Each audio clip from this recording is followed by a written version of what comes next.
The reason you have a long twisting intestine, according to Plato, is so you'd have time to do philosophy. That's not a joke. It's a claim from one of the most influential thinkers in Western history.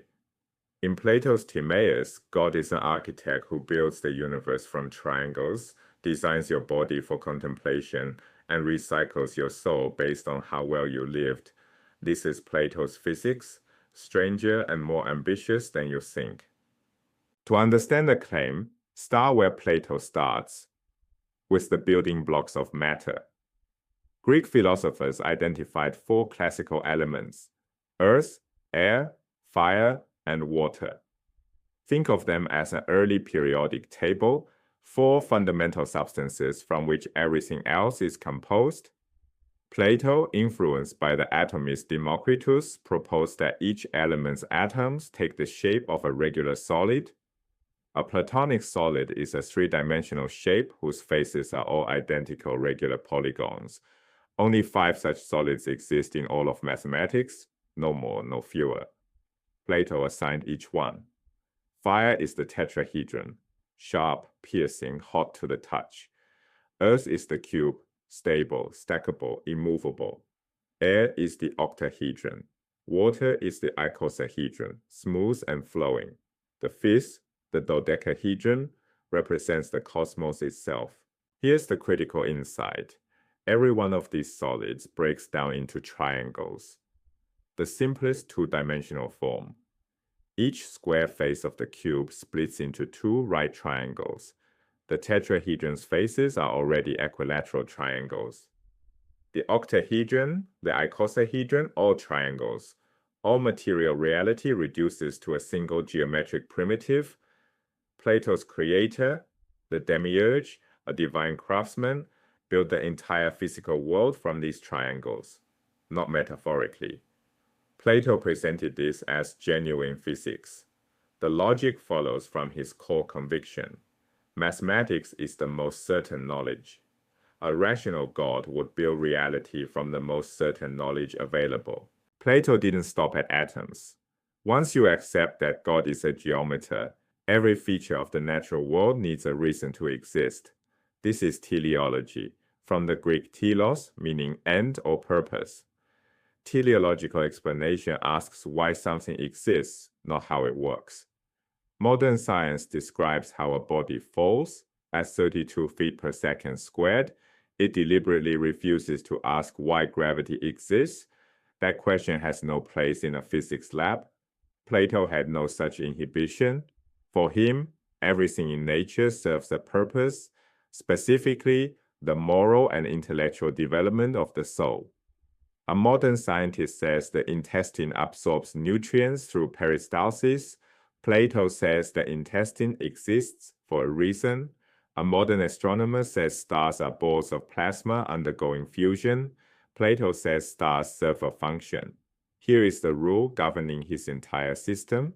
If a physical explanation contradicts moral theory, the physical explanation is wrong. Nature serves the soul, never the other way around.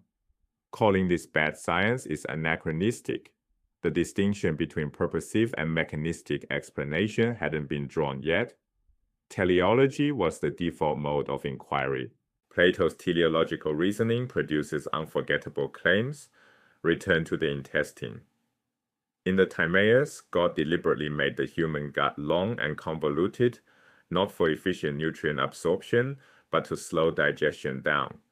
Slower digestion means longer gaps between meals. Longer gaps mean leisure time. And leisure time means you can sit down and think. The long intestine exists so humans can do philosophy. Now consider a hummingbird. Its gut is short and straight, maximally efficient. A hummingbird must eat almost constantly, consuming half its body weight in sugar every day. No gaps between meals, no leisure, no contemplation. In Plato's framework, this isn't coincidence, it's divine design. Every anatomical feature receives a purposive explanation rooted in the Demiurge's intentions. The human body is an instrument built for the life of the mind. This is a just so story, but Plato tells it with complete conviction. The same logic extends to the heavens. A modern astronomer would say stars and planets formed from gravitational collapse, no purpose, no design. Plato's answer: celestial bodies exist to teach humans mathematics. The sun rises and sets with perfect regularity. The moon cycles through phases every 29 days. The planets trace predictable paths across a geocentric sky, Earth at the center, everything else orbiting around it.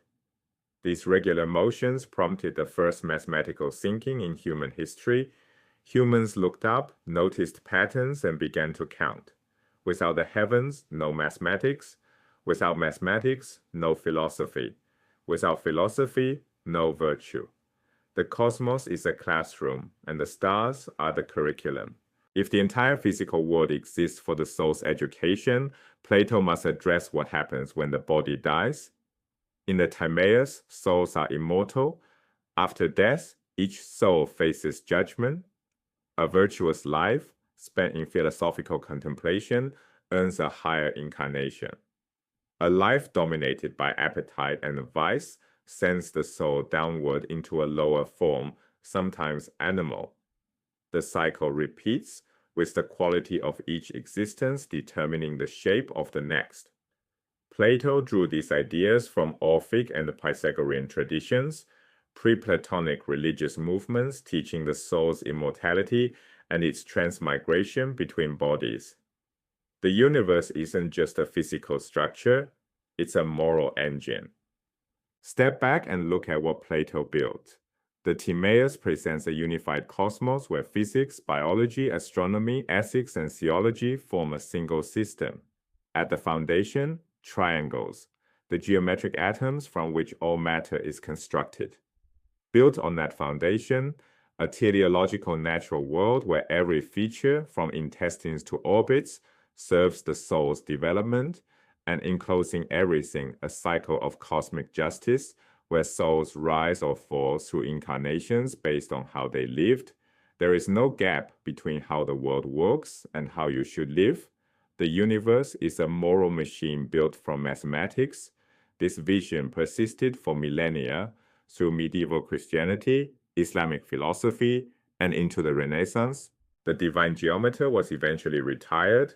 Bacon, Galileo, and Newton expelled teleological reasoning from natural science. We learned to ask how and stopped asking why.